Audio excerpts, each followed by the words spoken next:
Start game now.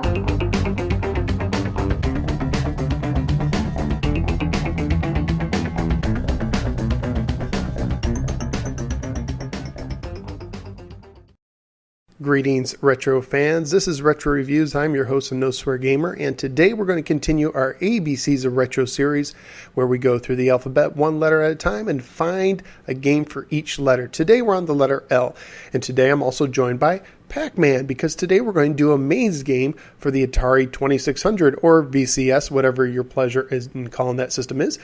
And Pac-Man is here to check out the competition and see exactly what he has to face. So let's just put Pac-Man to the side, and yep, today's game is Lock and Chase. I gave this hint on the last episode. Open and flee, it's not, because if you take the opposite of open and flee, you get Lock and Chase.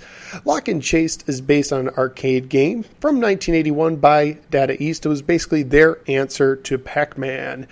So Lock and Chase first came to the Atari 2600 in 1982, I believe, and it was brought by M Network. M Network, also known as Mattel, also known as the people who made the Intellivision. Later on, INTV would reintroduce the cartridge, and both cartridges look very similar, except this is the INTV one because it's white label. The M Networks traditionally had the black and the blue labeling. And later, much later in the Atari 2600 lifespan, Telegames would re-release it again, except this time the cartridge would look more like a normal Atari cartridge, especially when compared to something like an Activision cartridge. I believe it was a white label with text on it, but much more of a label, not this kind of design here. Anyways, we're going to go ahead and take Lock and Chase. We're going to pop it into my Atari 7800. I'm going to plug in my Sega Genesis 6-button controller because that's the best way to play Atari 2600 games. And we're going to find out if this is a game you should lock into your collection or chase away. That was punny. Okay, let's go to the review. Lock and Chase is a maze game where you are a thief and you're robbing a vault. Naughty, naughty. Your goal is to collect all the gold bars and escape. Now, in the maze, every dot represents a gold bar, which I think is kind of cool that it actually represents something more than a dot. And the door on the very top of the maze only opens after you collected every single one. So if there's even one left, it will not open. Now, there are 4 policemen who are trying to chase you down, but you do have the ability to close doors, but you can only close 2 at a time. Otherwise, you have to wait for 1 or 2 to disappear in order to close another one. Now, in this version, you can only close them horizontally where you see the black lines within the maze. However, if you do a really, really good job, and if you're really, really lucky, you can actually close the door so you trap a policeman and get some bonus points. Now, this is very difficult to do. I mean, very difficult. The first day I played this game, I put in some good amount of time into it, and I wasn't able to do it even once. I tried it again the second day, and I did it one time. And after that, I was like, this was almost too stressful. It's very difficult, especially in 2600, to lock a cop in between 2 doors because they have to be in a specific area of the maze. Most parts of the maze, it won't work, and your timing has to be perfect. If you try and go around a corner to close the other door, they're too fast. They'll get out before you can get there. So there you go. That is basically what Lock and Chase is. Basically, it's Pac-Man without the power pellets.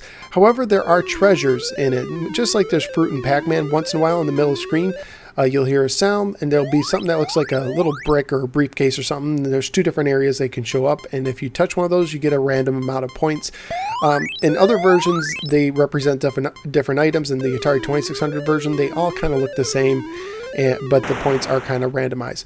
Now, you can play a 2-player game in this, but it's not simultaneous, it's alternating. And interestingly enough, there were some odd things that happened with this. And I don't know if this was because of the way I was playing it on my 7800, but when I tried a 2-player game by myself, just to see what would happen, it turns out that the same controller controlled both players. So if you were at my house playing a 2-player game, we would literally have to pass the controller.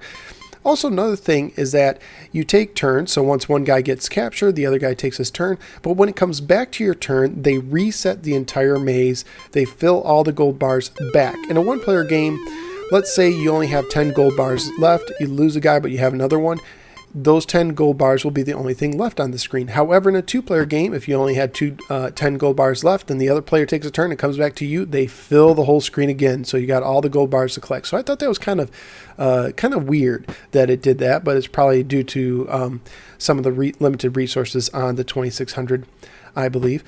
Graphically speaking, though, there are some cool things about this game, especially the maze. I think the maze looks pretty good. I think it looks better than the Pac-Man version on the 2600. You have a nice black and blue thing, and there's no flicker whatsoever. M Network was famous for trying to make games without any flicker at all. Outside of the maze, though, there's not much to look at. The dots are dots. The cops kind of look like the guy that's on the men's restroom signs in like most restaurants. Like if you go to a public place and it has that blue and white sign, it looks like the guy jumped off that sign and is now a cop in Lock and Chase. And speaking of which, you, the thief, kind of look like, well, you look kind of weird. You kind of look like a mutated version of the Pizza Hut logo. So there you go. Pizza Hut is trying to escape from restroom cleanliness violations in this game. So yeah, the graphics, the maze looks nice, nothing else. And there's only one maze. They don't switch mazes throughout the game. There are no songs in the game. There's just those Atari 2600 noises. Some of them are okay for Atari 2600 standards, but nothing that really got my attention. You can also adjust the difficulty in this game to make the cops faster or slower using the difficulty switches, but I didn't mess with that too much. Now, it is a pretty family-friendly game outside of the fact that you're a thief and you're stealing. So outside of the fact that you're stealing stuff, you know, there's no blood and, of course, no swearing or nothing, you know, as is the case with the vast majority of 2600 games. And it's a fairly easy game to collect. As a matter of fact, I saw several copies on eBay under $4, and that includes the shipping, which means the seller's only going to make $1 or $2 off of this, and several of them haven't even sold. So if you want to get this, it is dirt cheap. $8 to $10 could probably get you a complete copy, and I saw new copies between $10 and $15, and that includes the shipping. So one of the more cheap games to collect. Would I recommend this game? Well, you know, it was kind of fun. It was interesting, but I kind of like the aspect of Pac-Man where you can get the power pellet and eat the ghosts. And this game doesn't have that kind of aspect outside of the fact that you can trap the cops. But that is so difficult to do that I basically gave up on doing that. It's a very frustrating thing in the game. It's not like Pac-Man where all you got to do is grab a pellet and then you can eat a couple ghosts. In this game, it's very difficult to do that. And I like it when you have a maze game where you can have a special ability and it's somewhat easy to access. And this game does not have that. It is a unique take on the game with the collect everything and escape the maze thing. But, you know, so it's kind of a game that I would say don't go out of your way to buy unless you're very nostalgic for it. Because odds are if you're buying lots of Atari 2600 games on eBay or something like that, you'll probably come across it anyways. If you come across it, I recommend you put it in your system and try it out. But otherwise, it's not a game I would go out of my way for. So where would I rank this game? Well, I was looking at my list, and how I like to rank games is what would I prefer to play over another game. I try just to leave it at that, just nice and simple. Hey, I'm in the mood for a game. Which game would I rather play? Well, looking at my list, I'm looking at the lower half. At number 10, Rampage for the 7800, I'd rather play that, and I'd rather play Dead Angle for the Sega Master System. And this might be a little controversial, but I would rather play E.T. I would rather try and collect the phone. I think E.T. has a little more depth to it than this game. I would rather play E.T., but I tell you what, I'd rather play this than Friday the 13th. So, sorry Friday the 13th, you're getting kicked out of the 13th spot, how appropriate that you had it, and I'm going to put Lock and Chase for the Atari 2600 in that spot instead. All right, so let me thank some people. Actually, you know what? I lost my list of the people who I had to thank. I know like Tripcore and Joe and some of the regulars, maybe Jotham, I don't know. I'll thank, hey, you want to be thanked? I thank you, the listener. Also, you know what? I want to thank Ferg. I know Ferg gave me this recommendation. He's the host of the Atari 2600 Game by Game podcast. You can find out more about that at iTunes. It's a really good podcast for Atari collectors. So, Ferg, thanks. I really appreciate you. I was really honored to have the mighty Ferg give me a recommendation.